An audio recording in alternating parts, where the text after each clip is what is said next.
Bienvenue de nouveau, Marie-Pierre, auprès de Vertical Project. Je suis ravie de vous voir ce soir. Pour vous présenter en quelques mots, vous êtes spécialiste des arts énergétiques chinois et notamment du décodage des énergies temporelles selon la lecture traditionnelle chinoise. Et c'est Mhm. cette approche particulière qui va nous intéresser ce soir.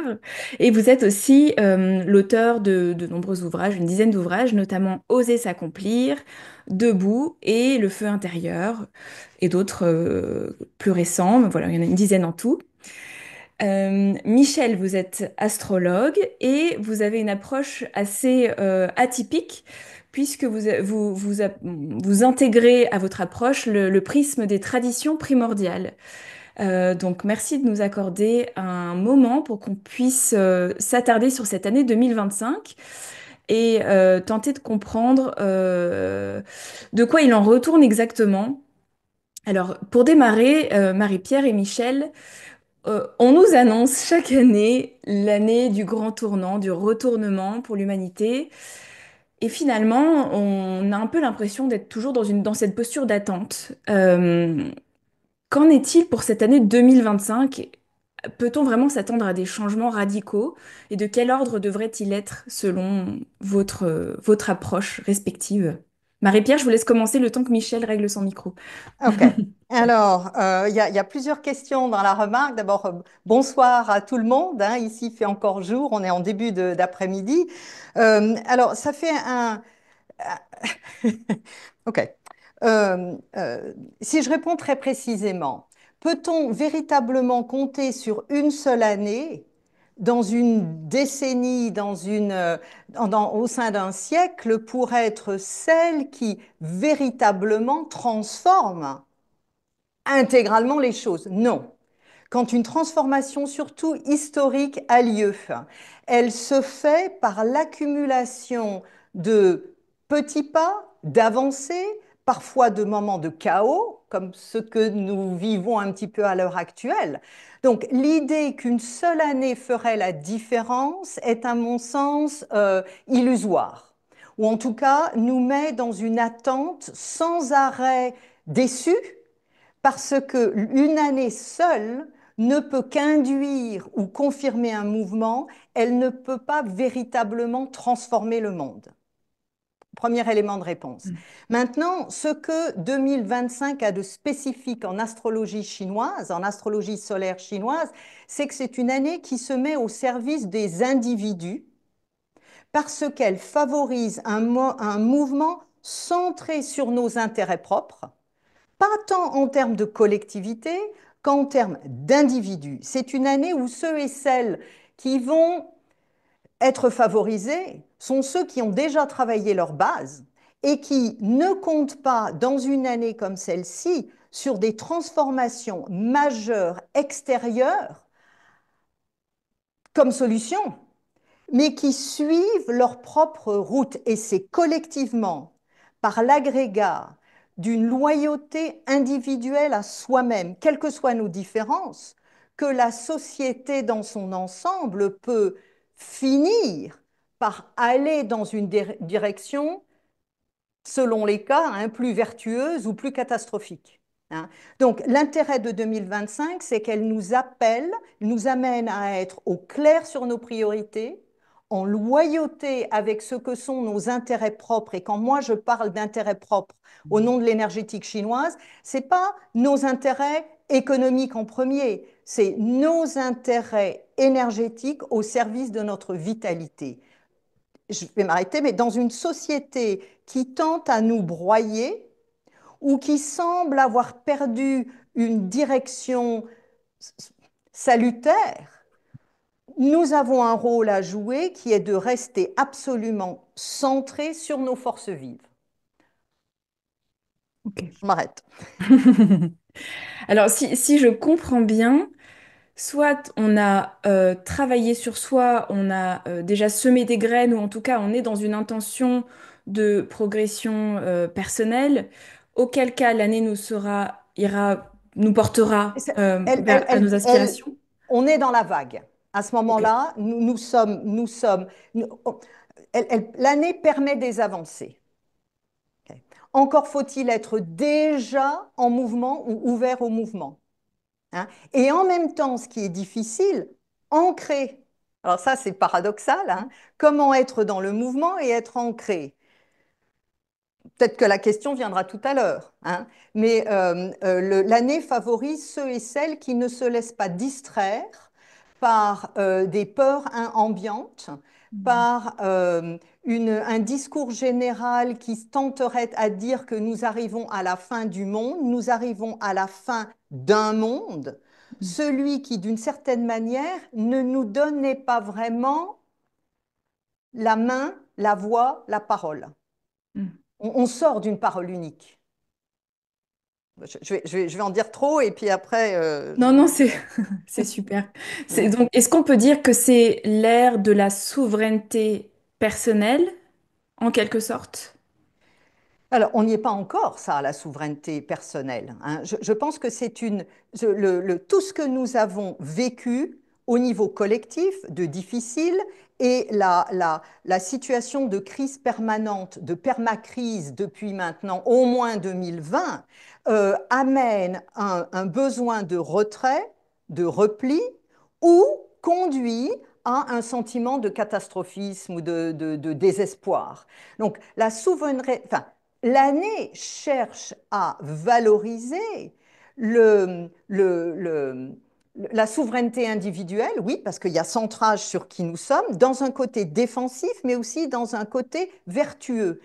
Est-ce que collectivement, nous allons réussir à échapper au discours qui nous empêche de nous tourner vers vous-même? Ça, c'est un point d'interrogation. L'année appelle à une certaine forme de souveraineté individuelle, euh, mais ça peut faire peur, hein, de suivre notre voie propre plutôt que de nous caler dans une soumission à un chemin qui serait déjà induit, qui serait déjà écrit. Or l'astrologie chinoise, je ne pense pas que Michel me contredira, pose très clairement le fait que la vie n'est pas écrite, la suite n'est pas écrite. Nous l'écrivons. Encore faut-il être calé avec ce qui est notre vérité, quand bien même elle semble être en contre-courant d'une atmosphère de fin du monde et de perte de repères. Il ne peut pas y avoir de transformation profonde sans mouvement de chaos et donc de perte de repères. On y est à l'heure actuelle. C'est ça, on a l'impression d'un double mouvement permanent et qui peut sembler contradictoire voilà, à la fois de tâcher de trouver son ancrage, sa stabilité intérieure, un silence intérieur et un discernement, et un monde extérieur qui nous semble encore très chaotique, très flou, et on aurait envie effectivement que les choses soient écrites, mais comment surfer sur la vague cette instabilité permanente et finalement demeurer voilà, à la fois flexible et ancré, ce dont Et vous parliez tout centré, à hein. l'heure. Je pense que d'abord, il y a une image qui, à mon sens, peut peindre le paysage à l'heure actuelle. On pourrait dire qu'à l'heure actuelle, les projecteurs extérieurs, la lumière collective n'est pas uniforme où les projecteurs extérieurs sont éteints, hein.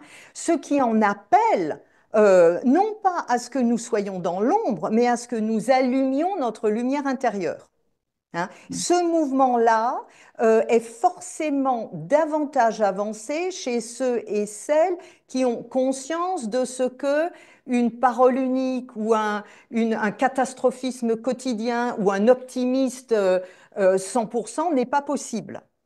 Comment? Et là, je pense qu'il n'y a pas, nous n'échappons pas à une discipline personnelle, à un effort personnel qui nous amène à éteindre les canaux dont nous savons qu'ils viennent nous décentrer. Même si nous avons eu une habitude au moment du Covid, par exemple, et j'ai plus envie d'en parler, mais ça revient quand même, d'être tous connectés pour être, en étant abreuvés des informations nouvelles avec cet espoir chaque fois que ça aille mieux, certains d'entre nous ont fini par ne plus vouloir être disponibles à un discours qui fait peur sans apporter aucune solution. Donc là, il y a un repli. Le danger est que ce repli soit une déconnexion du monde durable. Le repli est en fait sert à nous réancrer sur la conscience claire de ce qui nourrit notre énergie, nourrit notre vitalité, nous permet de remettre quand même demain un pied devant l'autre, euh, quand bien même le discours général ou les discours généraux sont catastrophiques. Donc, nous n'échappons pas à une discipline personnelle pour traverser le chaos qui nous permet de trouver un équilibre interne. Donc ça, c'est la recherche active de situations, de personnes, de lieux, d'activités, de moments qui nous aident à nous recaler sur ce que nous sommes. Donc il y a tout un travail, je veux dire, c'est pas forcément simple, hein, mais de choix dans toutes choses, même les plus petites, de situations, de personnes, de moments, de lieux dont nous savons qu'ils nourrissent notre équilibre interne, en faisant l'effort de résister à la tentation de ce que moi j'appelle une distraction. Un discours extérieur centré. D'ailleurs, c'est très intéressant parce que moi, je vis aux États-Unis et je suis ces dernières semaines sidérée de voir que dans les consultations que j'ai avec mes compatriotes français, la question de la troisième guerre arrive sans arrêt. Mm. Okay. La guerre suicide. Alors que dans mes rendez-vous avec des personnes qui ne sont pas basées en Europe, et pas simplement les Américains, ce sujet-là n'effleure même pas la conscience. Mm.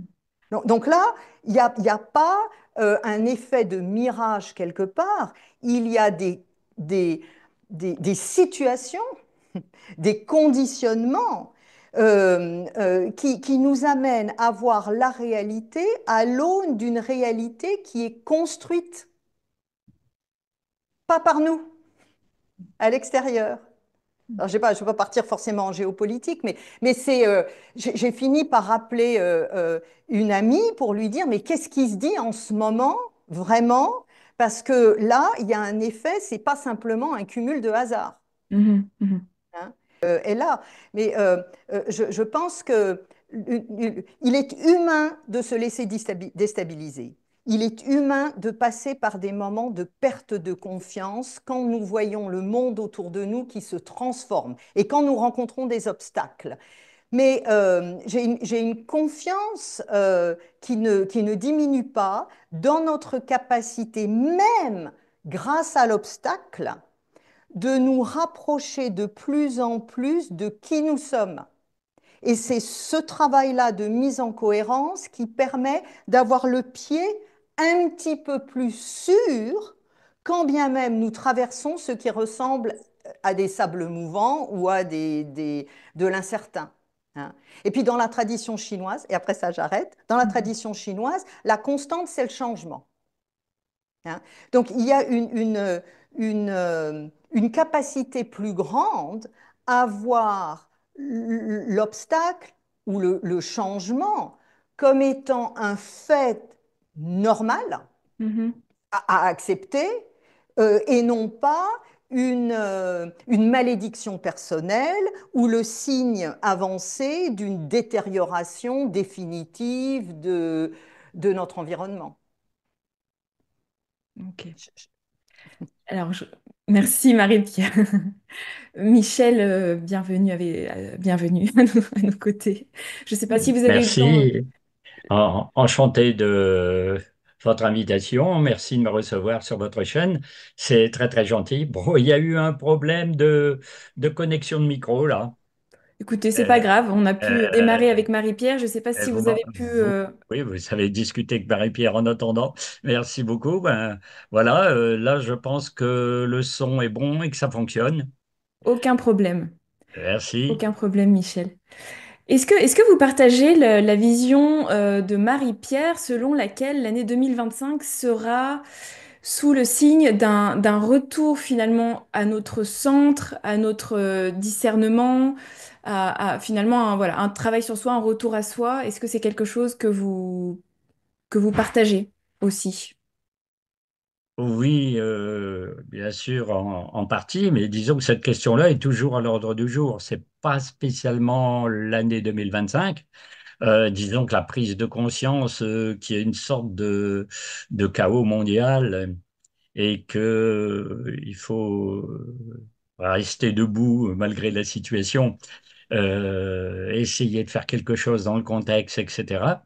Bon, à la fois une prise de conscience et puis faire quelque chose pour faire face à toutes les difficultés que tout le monde connaît sur tous les plans, hein, qui est une véritable catastrophe, ce qui a été annoncé par les prophéties. Les prophéties disent pas vraiment que c'est l'année 25 qui est terrifiante, l'année 26, l'année 27, l'année 2030. Hein. Disons que c'est un tout. Les prophéties donnent en gros une fourchette de la phase finale d'un cycle de 1999 à 2036, 2042. Hein. Donc, chaque année est susceptible de voir des événements assez importants se produire sur Terre. Pour notre pauvre humanité qui est très mal en point, évidemment. Ce qui ne veut pas dire que c'est la catastrophe absolue, hein, contrairement à ce qu'on pense. Je vous rappelle que le mot apocalypse, qui fait très peur, veut dire révélation, dévoilement. C'est-à-dire qu'on va annoncer quelque chose et c'est pas forcément une suite ininterrompue de catastrophes. Hein. Alors, pourquoi 2025 serait une année un peu plus importante que les autres? Parce que d'un point de vue astrologique, il y a certains événements qui commencent cette année, qui vont se poursuivre toute l'année prochaine et 2027. Alors, pour ceux qui connaissent un petit peu l'astrologie occidentale, hein, moi je m'y connais très peu, contrairement à Marie-Pierre, dans l'astrologie chinoise. Je sais que nous sommes dans l'année du serpent de bois, voilà, qui a un zodiaque par signe annuel dans le zodiaque chinois. Nous, en astrologie occidentale, on voit les conjonctions des planètes lentes leur passage en signe, etc., qui annonce quelque chose. Bon, en novembre, il s'est passé l'entrée définitive de Pluton dans le signe du Verseau, ce qui montre un très très grand changement, puisque Pluton, c'est le changement, et le Verseau, c'est le signe de la révolution, euh, voilà, de la rébellion, des nouveautés, etc. Donc forcément, les deux ensemble créent quelque chose. Et il y a trois autres planètes lentes qui vont changer de signe. Hein, donc, si on prend Uranus, elle est actuellement en Taureau, elle va passer en Gémeaux. Et Neptune et Saturne, qui sont en Poisson, vont passer en Bélier. Donc, on va avoir un tout nouveau contexte. C'est peut-être pour ça que c'est une année un peu tournant. Un nouveau contexte qu'on va avoir deux planètes en signe d'air et deux en signe de feu. Ça va donner un contexte air et feu, alors que jusqu'à présent, on avait surtout terre et eau. Alors, quand on est en terre et eau, les éléments sont un petit peu lourds. Vous voyez, un mètre cube d'eau, vous voyez un mètre cube de terre, etc. Donc, on a pataugé un petit peu. Et c'est peut-être pour ça qu'on est sorti de rien ces dernières années. Un conflit au Moyen-Orient. J'ai vaguement entendu parler tout à l'heure quand j'ai été branché de une option de Troisième Guerre mondiale ou autre. C'est dans les prophéties, hein. Voilà. Et donc, on était dans des choses au Moyen-Orient, dans l'Est de l'Europe, en Asie, en Afrique, dans une espèce d'imbroglio dont on ne sortait pas. Et là, avec de l'air et du feu, il va y avoir soudain un décantement de la situation. On va soudain avancer. Alors en bien ou en mal, je vous prends le problème de l'Ukraine. Est-ce que ça va se solutionner ou pas? Ça va sûrement avancer alors que ça stagne depuis 3 ans, en bien ou en mal, on va voir le résultat, il risque de peut-être pas d'être celui hein, qu'on attend. Or, en 2025, il se passe quelque chose de très curieux, c'est que ces planètes dont je viens de vous parler, à part Pluton, repartent dans leur signe d'avant. C'est-à-dire que l'Uranus dont je viens de vous parler, qui passe en Gémeaux, il vient du Taureau, il passe en Gémeaux, et bien il va repartir en Taureau à la fin de l'année. Et les planètes qui sont passées en Bélier, Saturne, Neptune, vont retourner en Poisson. Alors vous allez dire, oui, mais on avance quand c'est en signe d'air et de feu, mais on va retrouver l'eau et la terre de l'année d'avant, après. Alors forcément, quand vous avez ça, vous voyez bien qu'il y a un jeu de bascule. On se dit, en gros, est-ce qu'on avance ou est-ce qu'on n'avance pas?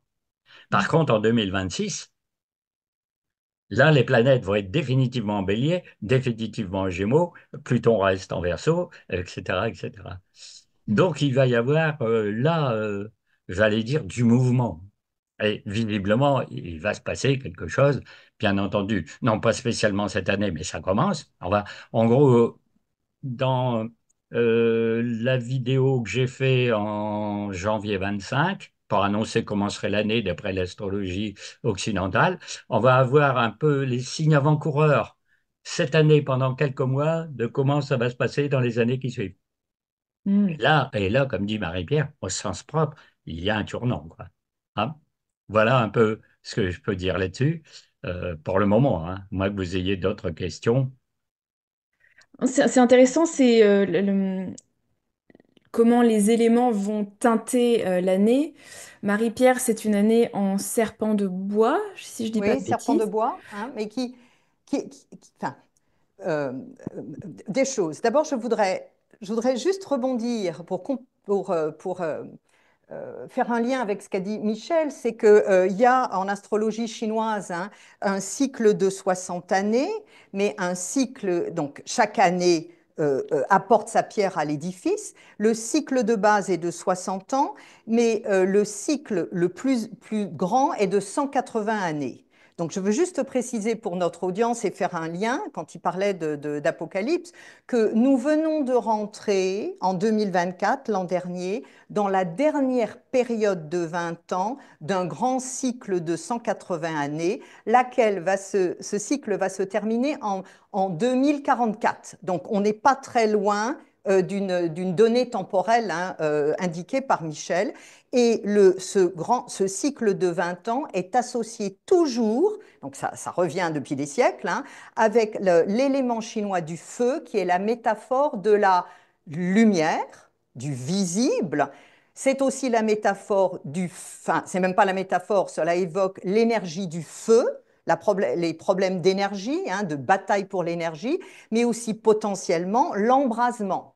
Donc nous sommes dans une période qui, en fin de cycle, tente à vouloir accoucher du feu dans sa forme éveil, plus de lumière, plus de sagesse, plus une capacité d'être sage et ancré face aux enjeux que la période actuelle apporte, mais il y a avec ça le risque de l'incontrôlable dès lors que, c'est pour ça que moi j'en appelle à l'ancrage, dès lors que nous nous laisserions déborder par des peurs ou que nous allions vers l'escalade quand il y a des provocations.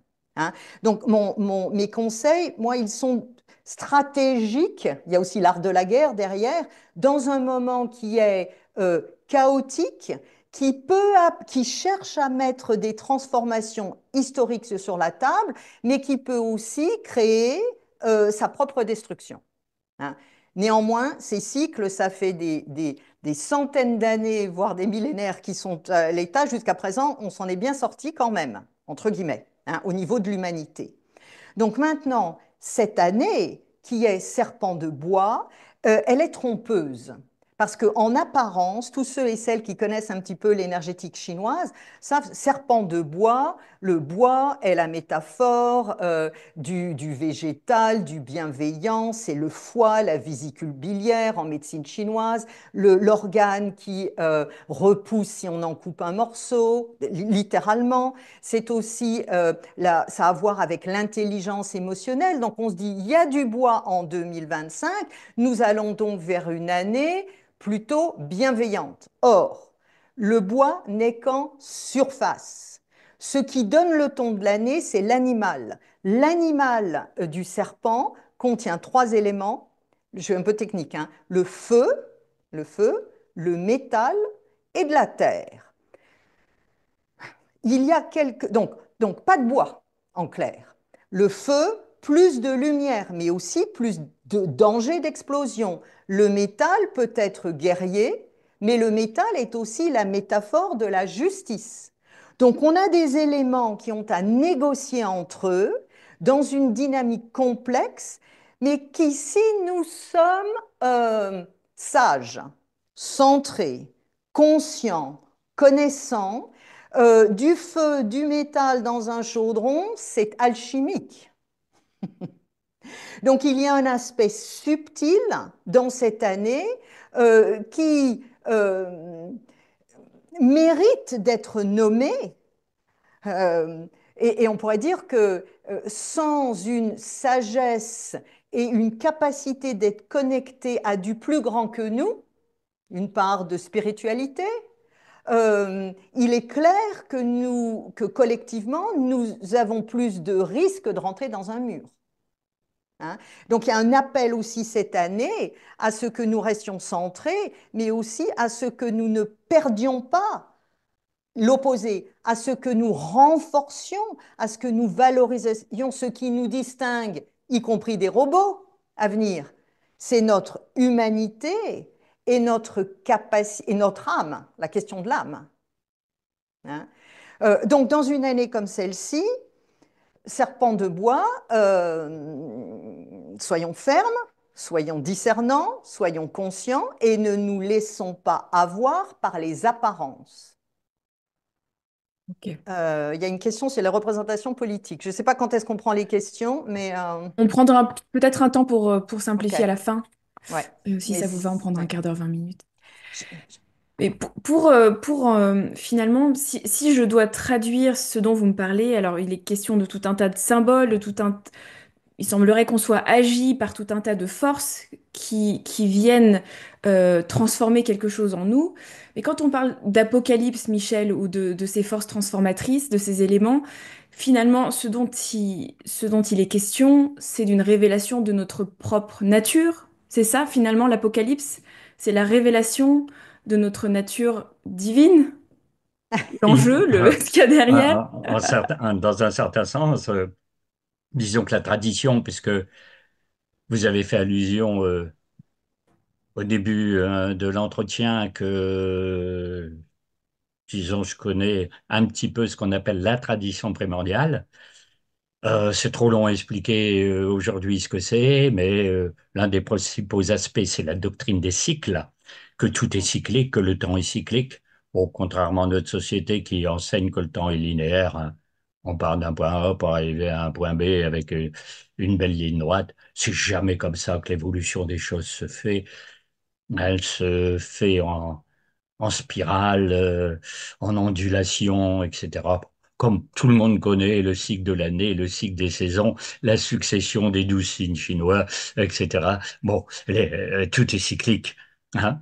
Et donc, on a, nous, par rapport à l'astrologie chinoise, je sais pas, peut-être que Marie-Pierre nous dira si ça en fait partie aussi, c'est que nous, on se base pas sur les signes hein, du zodiaque chinois, bien entendu qu'on ne connaît pas et que la tradition occidentale ne connaissait pas, mais sur un phénomène astronomique et civilisationnel qu'on appelle la précession des équinoxes.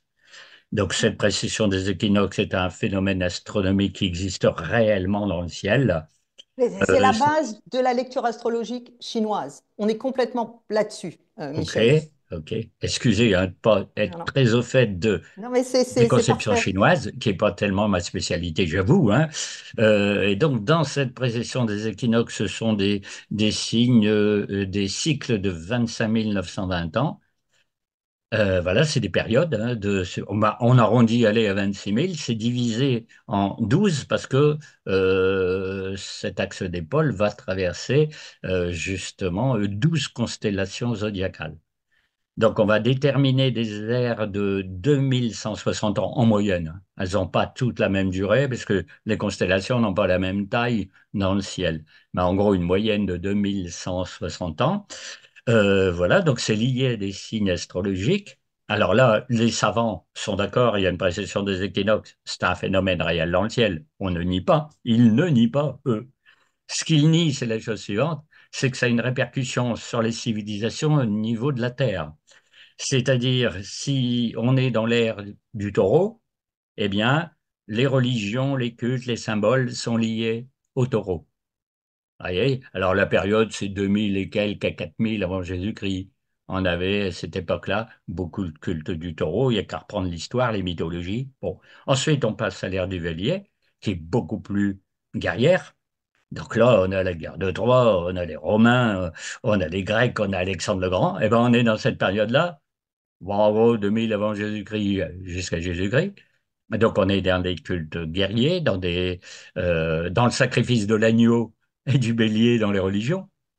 Alors, pourquoi, quand Abraham doit sacrifier Isaac, eh bien, soudain, un ange lui montre un buisson d'où sort un bélier, il va sacrifier le bélier à la place, parce qu'on est dans l'ère du bélier.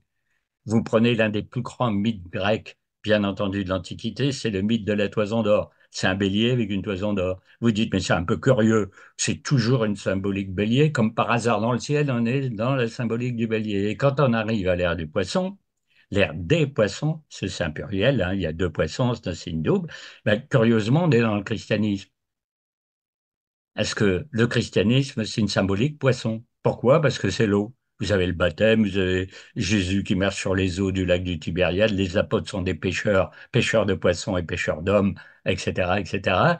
Bon, il y a le baptême, vous dites, c'est incroyable, vous avez une symbolique poisson, eau, Neptune, etc. Lune en astrologie, la lune, c'est les symboliques de la Vierge. Bah, curieusement, en face du signe de poisson, vous avez le signe de la Vierge. Et quand on étudie les civilisations et l'histoire sous cet angle-là, on s'aperçoit qu'il y a une concordance générale de tout. Alors, il faut savoir, donc là, il y a la succession des cycles. On voit bien qu'au tournant de la fin de la République romaine, quand il y a eu l'empereur Auguste et qui a fondé l'Empire romain, on est au moment de la naissance de Jésus-Christ. Donc, le grand chef de l'État temporel, le fameux Empire romain, qui a fait voir de toutes les couleurs aux Juifs, puisque la Judée faisait partie de l'Empire romain, ce sont les Romains qui crucifient le Christ. On voit bien qu'à cette époque-là, mettons l'an zéro pour symboliser la chose, jusqu'en 2000 et quelques, on est dans l'ère des poissons. Sauf que comme on est plus de 2000 ans plus tard, on arrive à la fin. Alors, à ceux qui disent, alors c'est la fin, c'est l'apocalypse, au sens qu'on l'entend dans les médias, catastrophe irrémédiable et finale de fin du monde, ben pas du tout. À ce cycle va en succéder un autre. Il va même succéder 12 nouveaux cycles, c'est-à-dire une ère du Verseau, une ère du Capricorne, une ère du Sagittaire, et refaire environ 26 000 ans. Donc on en est là. Alors la tradition, là on quitte un peu l'astronomie pour parler de la tradition. Dans la tradition, on dit que chaque fin d'ère, eh ben, comme on va passer une autre, avec des vibrations totalement différentes. Quand on passe du taureau au bélier, du bélier au poisson, du poisson au verso, en astrologie, Marie-Pierre pourra le confirmer pour l'astrologie sublime, on n'a pas du tout les mêmes vibrations. Et donc, il se passe que la fin du cycle est très, très mauvaise pour le cycle qui finit. En gros, tout ce qui était ère du poisson, en clair, pour résumer, ça a fait son temps, ça a donné ce que ça a eu à donner, en bien ou en mal, ce qu'on a fait, pas fait, réussi, pas réussi, et au sens propre, excusez l'expression, ça passe à la trappe. En ce sens-là, il y a une catastrophe. Et c'est pour ça qu'on voit le politique, l'économie, le social, le culturel aller à volo. Les poissons, signe d'eau, va faire une dissolution. Obligatoirement, il y aura une nouvelle ère, qui est ère du Verseau. Appelée ère du Verseau, c'est la première de 12 ères de 2160 ans qui vont suivre. Alors, vu qu'on est à un état charnière, et là, que ce soit 2025, 2027, 2032, etc., on est à une situation charnière. On a un fin de cycle et commencement d'un nouveau.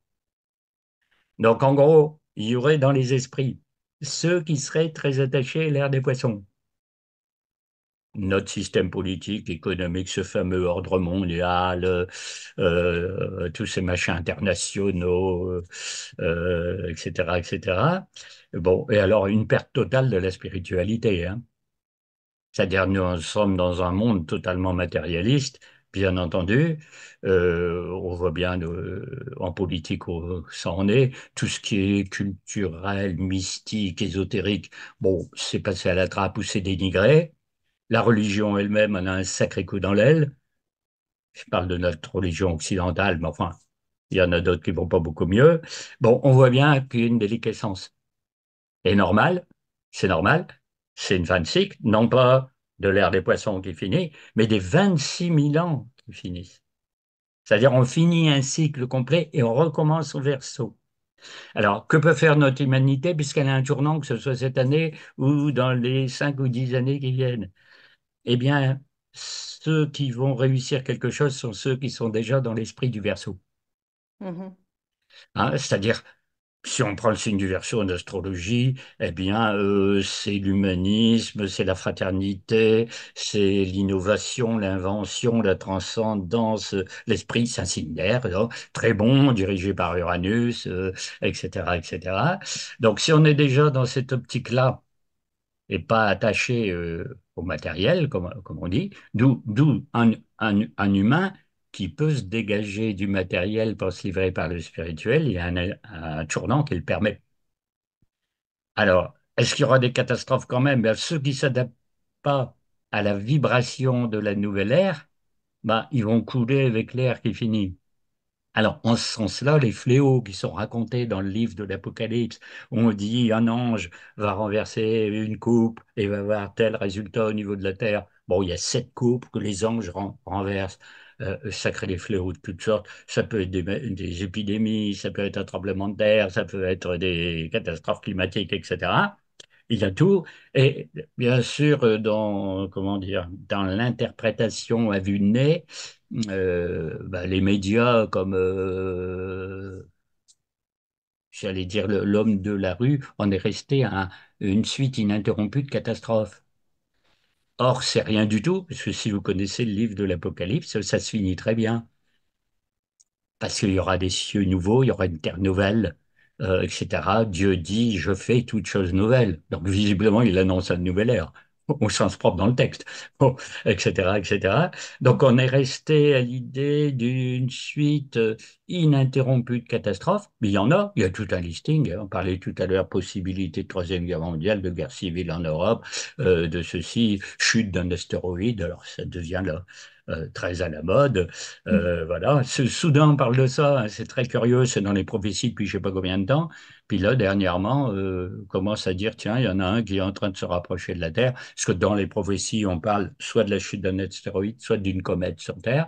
Dans l'Apocalypse, on parle de la chute de l'étoile absinthe, etc., etc. On ne sait pas trop si c'est une planète qui heurterait la Terre, je vous dis pas le dégât, mais si c'est plutôt un astéroïde, peu importe sa taille, hein, qui fasse 100 mètres de diamètre ou pas, mais la percussion fait un dégât considérable, ou une comète, ou autre chose, hein, que cet astéroïde heurte la ceinture d'astéroïdes qui y a entre Mars et Jupiter, ou frôle la Lune, etc. Ça déclenche tout un tas de choses. Bon, même s'il tombe pas sur la Terre, cet astéroïde, l'interférence de champs magnétiques, en passant à proximité, il n'y a pas le même champ magnétique, ça perturbe le champ magnétique terrestre. Donc, fatalement, il y aurait des catastrophes au niveau du sol, hein.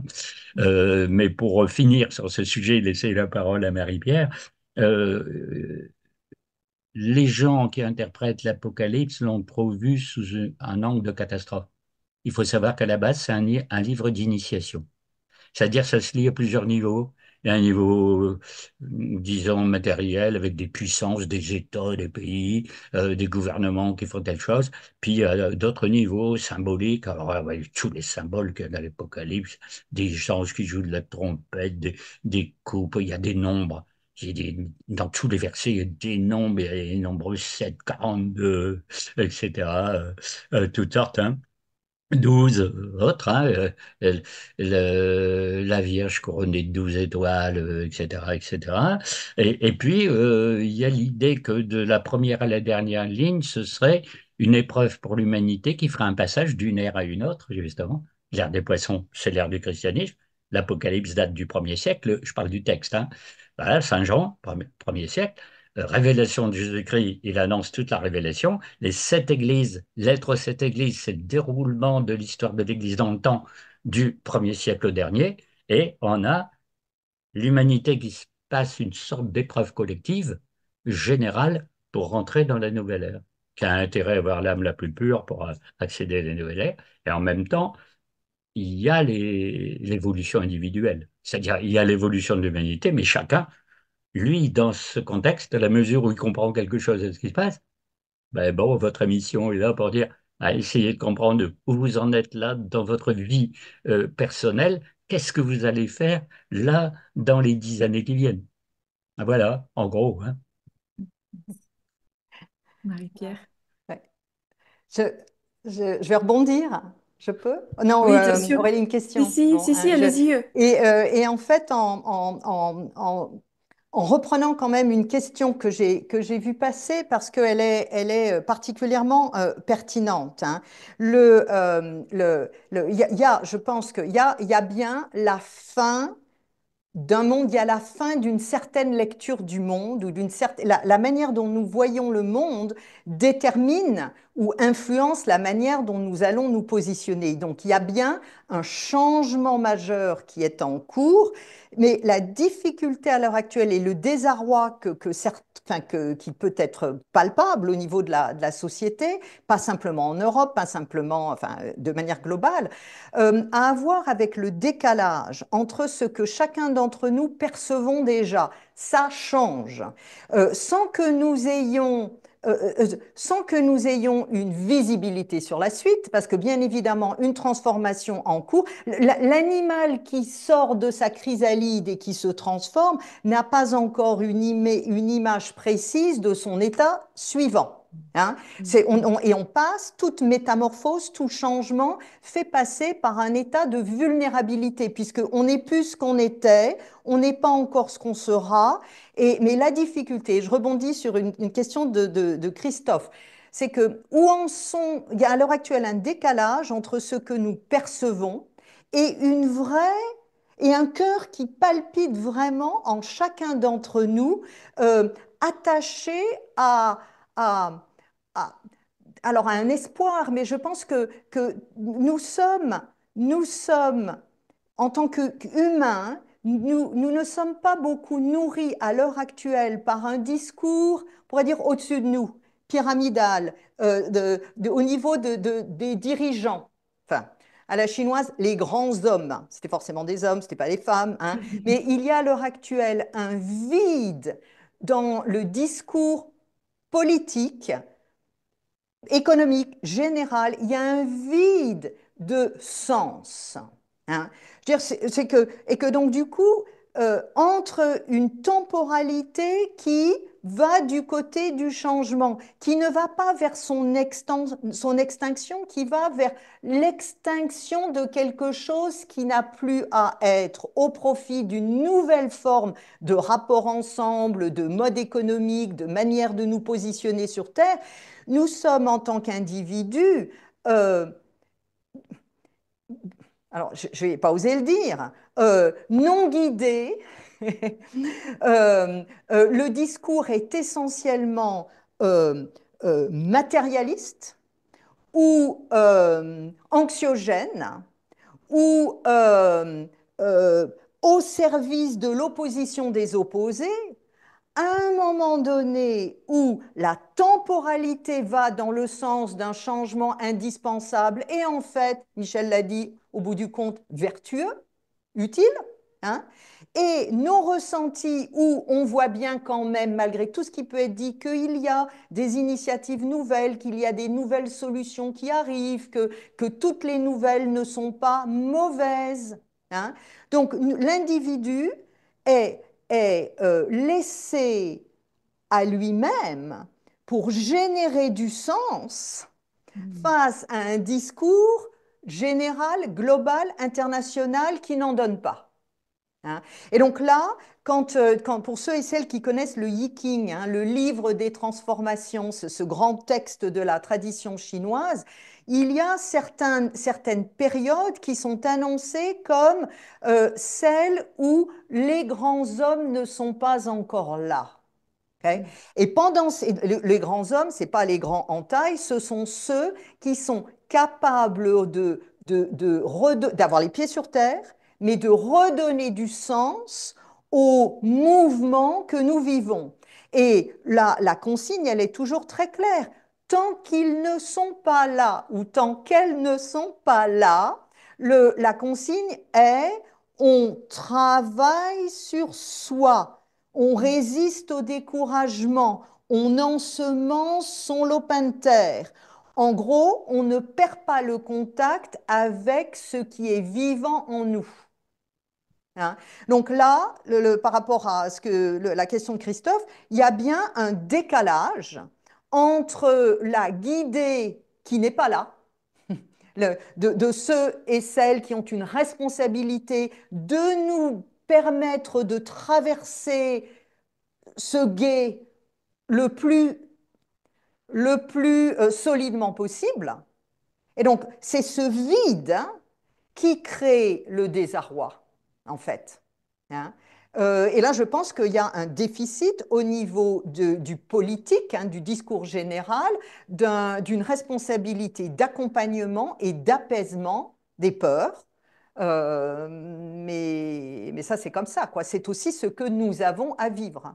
Hein. Puisque nous allons vers de l'éveil, on ne peut pas s'éveiller sans, je veux dire, il y a un appel d'air pour que nous accouchions du sens chacun d'entre nous. Hein. Donc, si tout nous est donné tout cuit, ben, ce travail-là, on ne va pas le faire. Or, il est nécessaire. J'espère que je suis assez claire et pas C'est trop très clair, complexe. c'est Hein. très clair, très Hein. intéressant.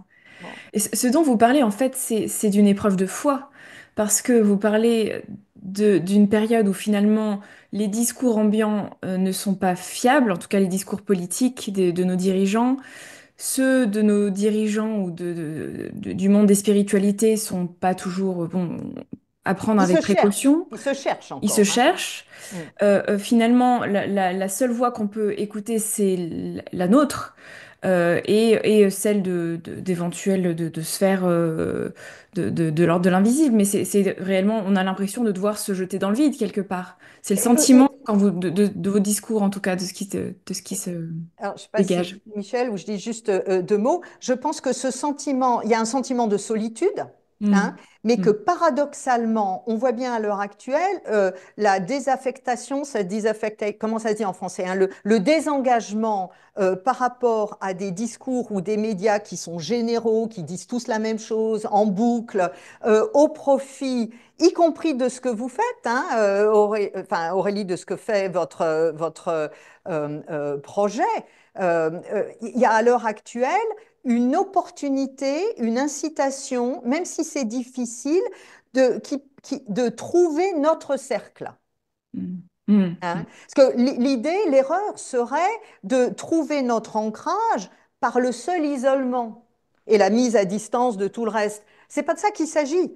Il y a une régénérescence de cercles, sachant, d'éveil ou en tout cas communicants, qui eux sont porteurs de valeurs d'humanité, qui vont nous permettre de passer une période d'étiage général. Donc moi, je vois avec beaucoup d'espoir ces cercles, même si on n'était que 5 personnes ce soir, hein, qui, à leur manière, permettent de nourrir les forces de vie jusqu'à ce que nous passions le cap. Et donc ça, il ne faut surtout pas minimiser le rôle, même vraiment de ce que vous faites. Michel, je parle trop.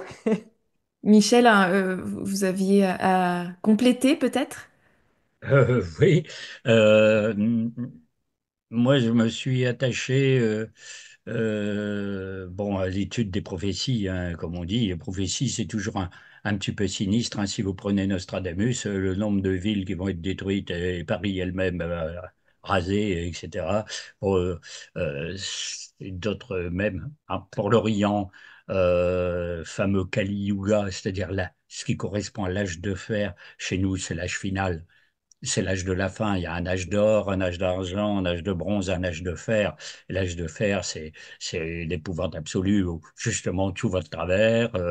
Voilà, les élites ne sont plus les élites, les religions même déclinent, les hommes politiques sont plus vraiment à la page. Bon, on a tout le catalogue des affrosités qu'on entend tous les jours dans les actualités.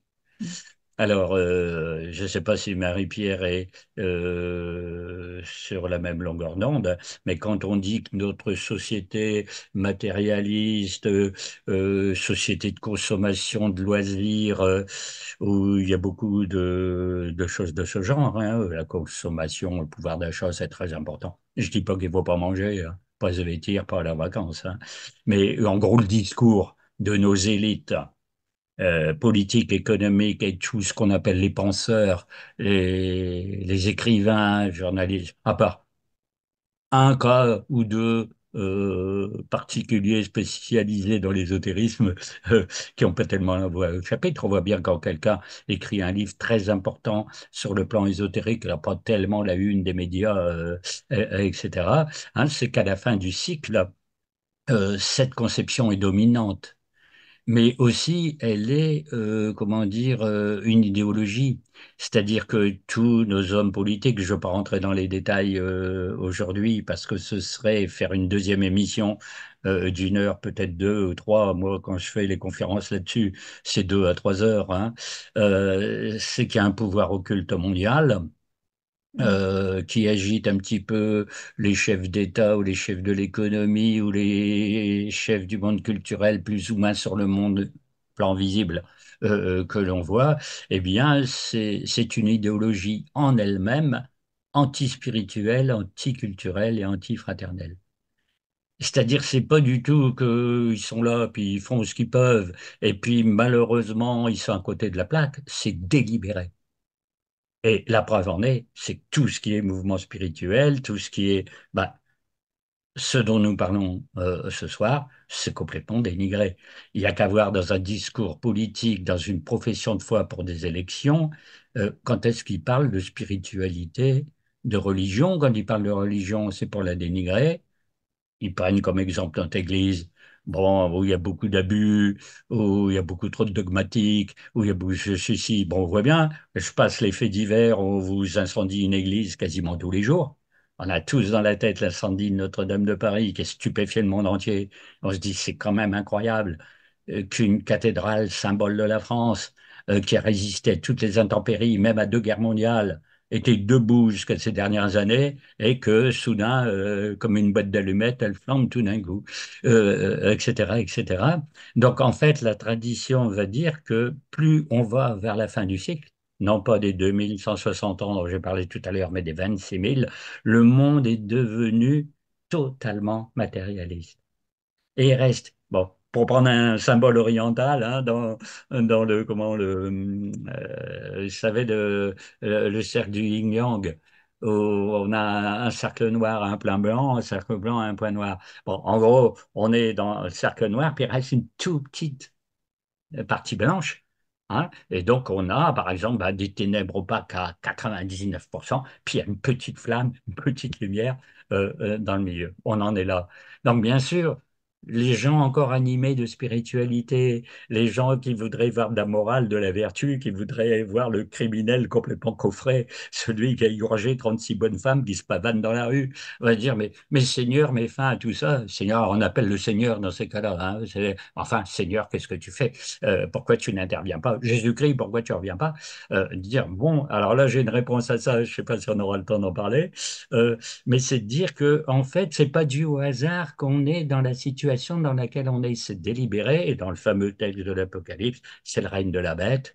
La bête, qui a le nombre 666, eh bien, chapeaute tout, et bien sûr anti-divine. Donc, s'il y a quelqu'un qui s'éveille à la spiritualité, il a ratiposé tout de suite. C'est une religion nouvelle qui pointe le but de son nez en disant je vais redonner, disons, un élan spirituel à tout le monde, paf, la personne est.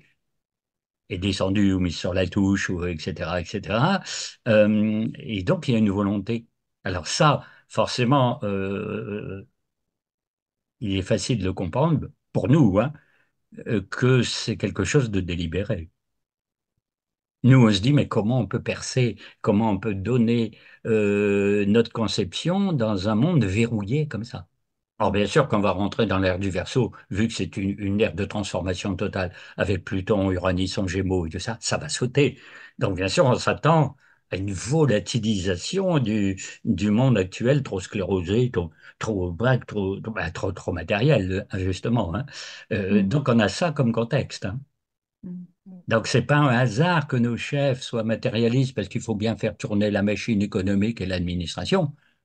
C'est délibéré que le spirituel soit nié. Il faut le faire. Ouais. Mais à la fin des temps, c'est ça. L'âge d'or, on est tout spirituel. La matière ne pointe pas le bout de son nez, elle a ratiboisé tout de suite. L'âge d'argent, ben, on commence déjà à avoir un petit peu de matérialisme, un petit peu de rationalisme. L'âge du bronze, c'est encore pire. Ben, alors l'âge de fer, le rationalisme, on voit bien la pensée. Si vous n'êtes pas dans le raisonnable, dans le prouvé scientifiquement, et par A plus B que telle chose, et machin, oui, c'est de la mythologie, oui, c'est des légendes, oui, c'est des concepts, oui, oui, c'est ceci, mais il n'y a rien de réel. Bon, on voit bien où on en est, hein. Tout le monde peut constater ça tous les jours. Et plus ça va, là, dans les actualités, bah, les gens commencent à être stupéfiés de ce qui se passe. On dit, mais enfin, pourquoi il se passe tout ce qu'on voit là? Bah, c'est normal, ça aboutit à la fin de cycle. Bon, Oui, en mais, gros, hein. Pour résumer, hein, parce que bien sûr, on peut développer tout ça pendant très très longtemps, hein, avec des mais, exemples, avec tout ça, hein. Oui, mais, voilà, je ouais. laisse la parole à ma chère amie. Ouais. Je pense que néanmoins, cette part de lumière qui n'est qu'un petit point dans le symbole du Tao, ce que nous vivons à l'heure actuelle de néanmoins terriblement enthousiasmant. Pour moi, je pense que c'est historique. Je suis heureuse d'être dans cette période, aussi difficile soit-elle, quand bien même la souffrance, elle est palpable au quotidien dans les consultations que je peux avoir. C'est que nous sommes je veux dire, le retour à de l'éveil, le retour à du vertueux, le retour à du bienveillant ne s'est jamais fait par la seule opération du Saint-Esprit. Ça a toujours été néanmoins porté par quelques individus irréductibles qui ne lâchent pas, qui continuent dans leur cercle respectif, ce que fait Michel sans doute, ce que je fais à ma manière, ce que beaucoup d'autres, y compris en France, font, c'est de continuer à ne pas être déraillés, à rester en cohérence avec qui nous sommes, et nous avons des moyens. Je veux dire, moi, c'est pour ça que j'aime aussi la pensée stratégique chinoise, c'est que, OK, voilà l'obstacle, comment faire? Mes conférences du Nouvel An chinois depuis 99, elles ont longtemps été payantes. Depuis 2 ans, c'est sur YouTube, c'est gratuit, c'est pour tout le monde, c'est mon droit plein et entier de marquer le territoire en portant le message qui est celui d'une bienveillance plus grande, du rendu accessible au plus grand nombre.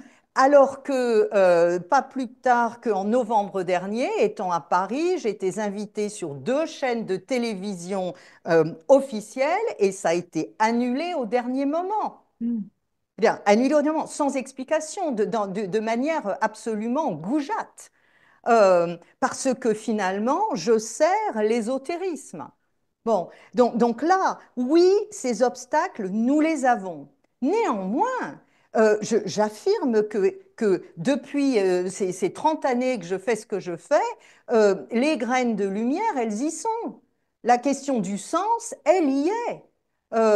Ça ne se dit pas, c'est pas, mais bon, donc il y a un discours officiel qui met les noirs, mais il y a un sacré terreau qui va dans le sens d'une transformation euh, vers un retour vers la lumière. Alors on n'en verra pas le bout de notre vivant, mais nous y participons. Et ça, c'est chacun d'entre nous, chacun d'entre vous. Chaque fois que nous restons, chaque fois que nous succombons à l'accablement induit par un discours de crise permanente, hein, et puis la chronique annoncée de tout ce qui va encore nous tomber sur la figure. Nous participons indirectement au maintien d'un obscurantisme. Et c'est d'ailleurs en période difficile, quand bien même des nouvelles arrivent qui ne sont pas bonnes, que nous nous devons de garder une confiance dans notre capacité à continuer de porter la vie. Et puis, on vous ferme une porte, bon, rentrons par la fenêtre, si vraiment nous souhaitons aller sur le terrain en question. Mm. Mais, et c'est en cela que je pense que nous n'avons rien à perdre en continu, tout le temps, partout, d'alimenter nos forces de vie. Ok. Enfin, j'y vais fort là. Hein. Oui, oui. Je ne l'avais pas dit, le coup des émissions de télévision, mais c'est comme ça. Ça confirme ce que dit Michel. Mm. Euh, et, et alors, on continue, Mm. on écrit quand même, on partage quand même. Bien sûr. Et j'aurais peut-être alors une dernière question parce que le temps file, mais à la lumière de ce que vous venez de dire tous les deux, est-ce qu'on n'a finalement pas une responsabilité à trouver quel est notre destin et à tout simplement le mettre en route? Mais c'est finalement quel est notre, on parle de mission de vie, de destin, etc., à comprendre ce qu'on est venu faire et à l'accomplir et à se Mais mettre on en peut chemin. comprendre ce qu'on est venu faire et l'accomplir si nous sommes en connexion profonde avec ce qui est notre différence par rapport aux autres. Mm. Nous avons chacun des talents propres qui nous sont uniques. Et donc, le discours, enfin, mon propos, hein, il est de cultiver, d'aller dans le sens de la biodiversité. Nous en faisons partie et de résister à un discours où nous aurions à nous conformer à ce que nous ne sommes pas. L'idée n'est pas d'être contre, l'idée d'être en alliance, en tenant notre pouls avec qui nous sommes vraiment. Et ça, c'est un sacré boulot, c'est une bataille personnelle sur laquelle nous n'avançons pas aussi vite si nous donnons prise aux, aux faux semblants et aux tentations de nous écharper avec l'autre. Mm. Michel. Oui, ben pour rebondir, là, je suis entièrement d'accord, bien entendu, avec ça. D'ailleurs, nous, c'est pour ça que nous sommes là, hein.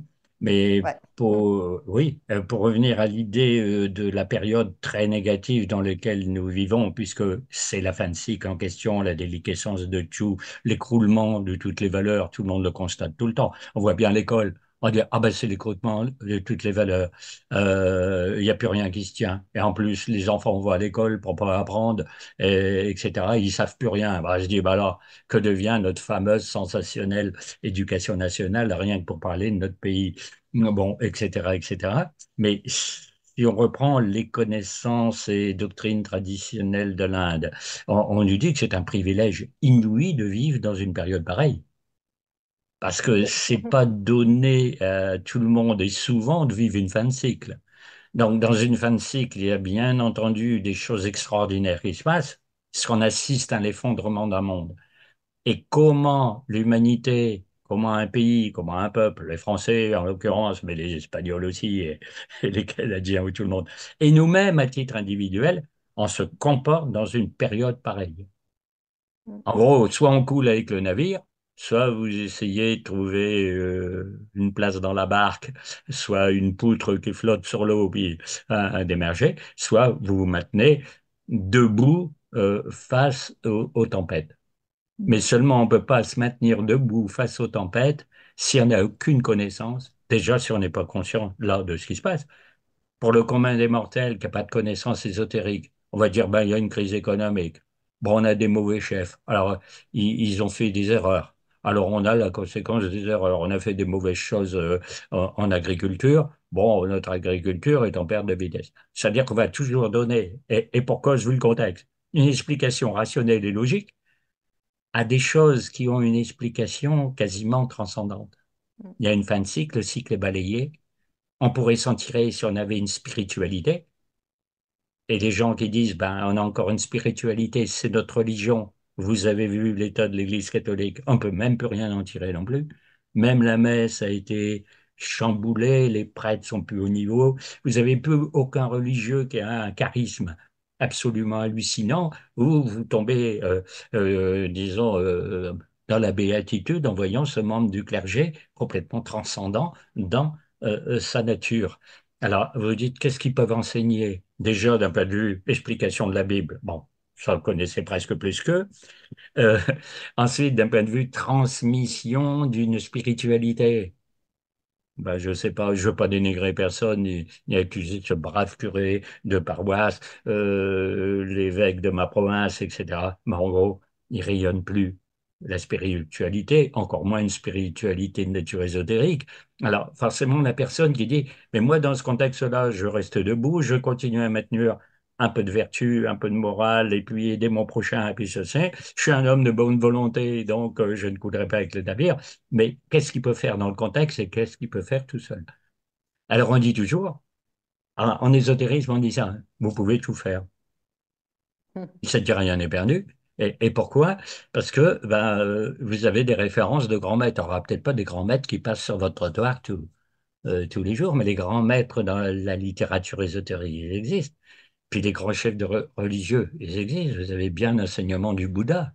Vous pouvez mettre en pratique les principes bouddhiques de la non-violence, de ceci, de cela. Vous avez un message christique. Les gens ils liraient les évangiles. Ils mettraient en pratique ce que le Christ a dit. Bon, aimez-vous les uns les autres, paix aux hommes de bonne volonté, etc. Tu vois la paille qu'il y a dans l'œil de ton voisin et pas la poutre qui est dans le tien. Vous dites, tiens, voilà, et j'applique l'enseignement. Parce que le Christ, qu'est-ce qu'il a fait? Il a donné un enseignement. Je prêche pas pour Jésus-Christ, hein, parce que sa personnalité est quelque peu contestée si on triture un peu les textes. Mais enfin, il y a un message dans les évangiles, vous appliquez le message, imaginez que tout le monde le fasse. Vous transformez complètement la société du jour au lendemain, sans passer par l'État. C'est-à-dire là, c'est des individus qui font ça, puisqu'on n'est plus ni à l'État ni au clergé. On est obligé de s'en démarquer. Ils nous envoient dans le mur. Donc, en gros, on peut faire quelque chose que parce que on a une référence de connaissance.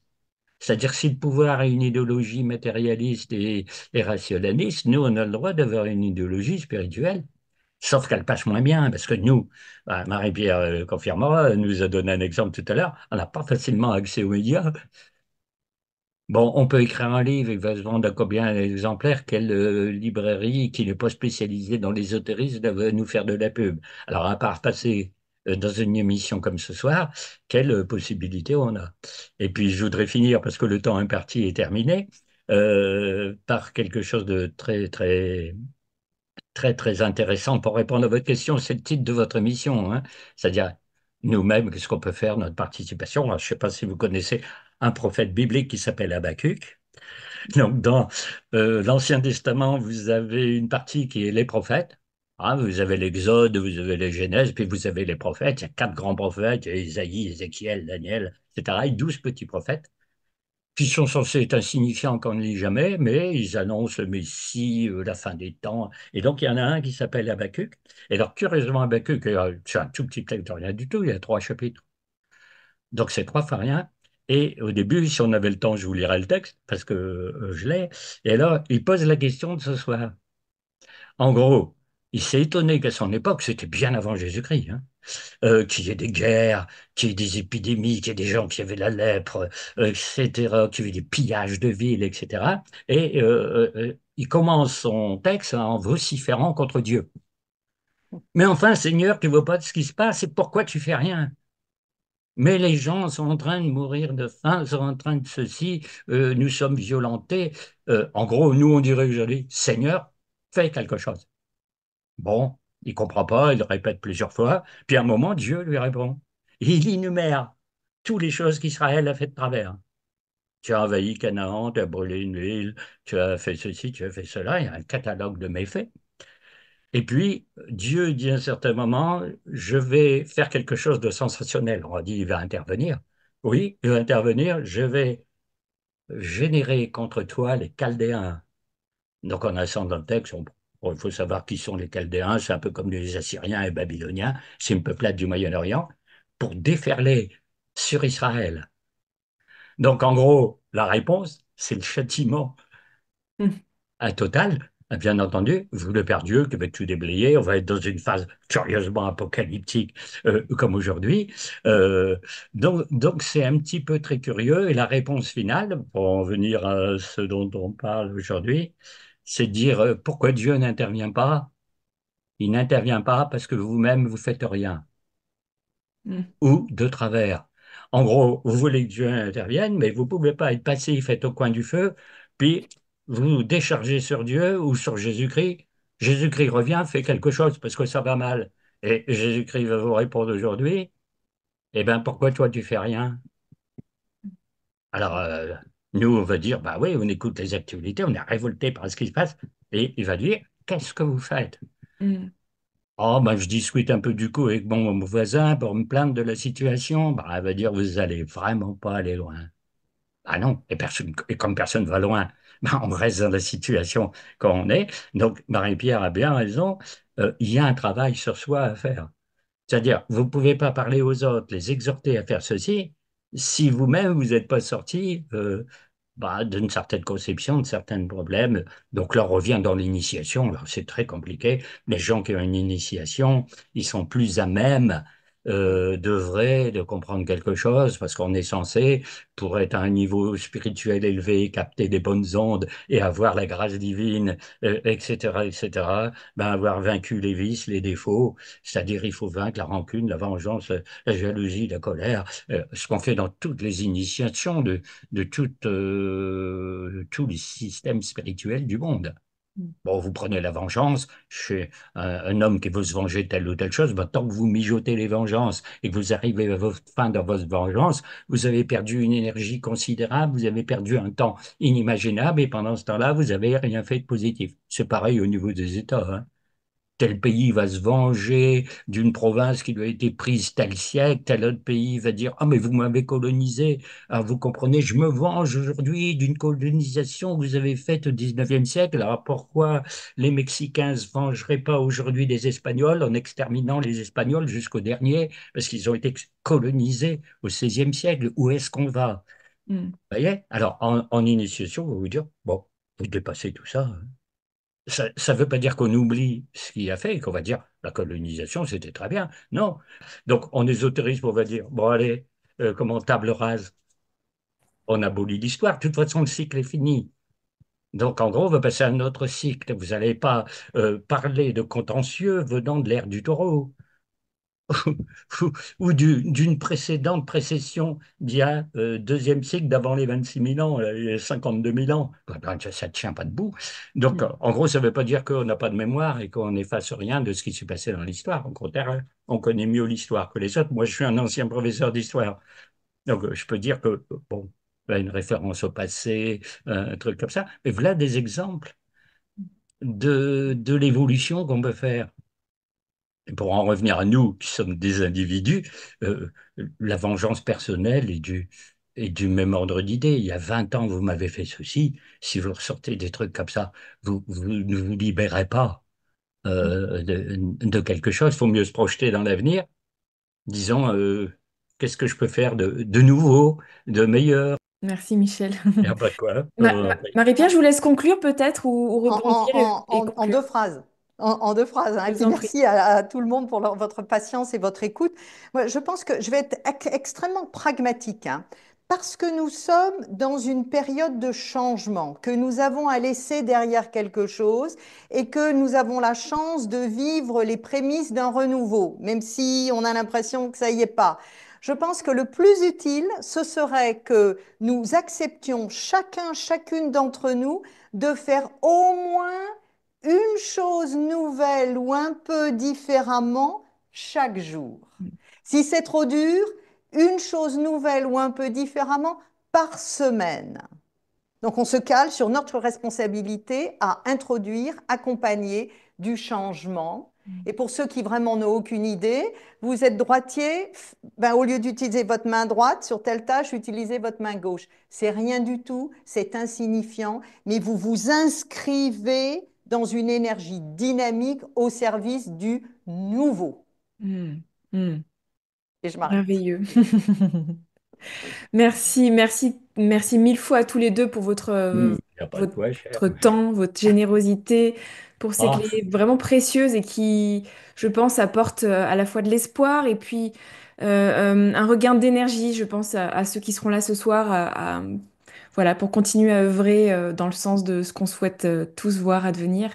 Donc, Et vous merci n'êtes mille pas fois. seul, même si vous croyez que vous l'êtes. Vous n'êtes pas seul. Et maintenant, j'arrête. Merci. Et nous sommes très optimistes malgré la situation. Maintenant, on n'en Ouais. rigole pas non plus parce que c'est trop grave ce qui se passe. Mais en gros, on n'est pas laminé pour autant, hein. On Mm. croit Haut encore les à quelque cœurs, chose et mentalement, on se projette déjà dans ce qu'il faudrait être dans l'ère nouvelle. c'est On, ça. on milite, nous, pour l'ère nouvelle, parce que, vu notre âge, on ne participera pas à la nouvelle ère. Mais on est là pour une prise de conscience, pour dire quelque chose, pour aussi la délivrance d'un enseignement, et de dire, mais dans l'ère du Verseau, vous vivrez tout ce qu'on vient de dire de positif, là. Mm. Merci Merci de Aurélie. votre Merci, merci mille accueil. fois.